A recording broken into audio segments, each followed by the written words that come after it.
تو ناظرین، یہ جو القادر کیس ہے یہ تو ایک مذاق تھا، یہ تو ایک مذاق اڑایا گیا ہے انصاف کا اور عدالتی فیصلوں کا۔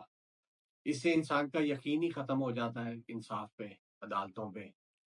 تو میں یہ کہوں گا کہ جو پاکستان کے ادارے ہیں جو اپنے آپ کو پاورفل سمجھتے ہیں، ان کو چاہیے کہ وہ ان چیزوں کو دیکھیں، اور ان چیزوں کی وجہ سے عوام کے دلوں میں جو ہے نفرت مزید پیدا ہو جاتی ہے۔ جب پاکستانی یہ دیکھتے ہیں کہ یہاں پہ تو انصاف ملنا بہت مشکل ہے، تو ان کے دل میں ان اداروں کے لیے اور وہ جو انصاف دینے والے ہیں ان کے لیے، ان کے دل میں ایک جسے کہتے ہیں نفرت سی پیدا ہو جاتی ہے۔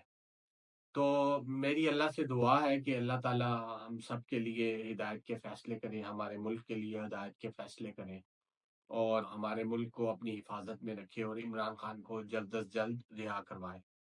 آمین آمین۔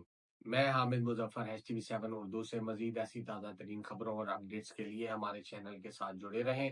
تب تک کے لیے اللہ حافظ۔ السلام علیکم ورحمۃ اللہ وبرکاتہ۔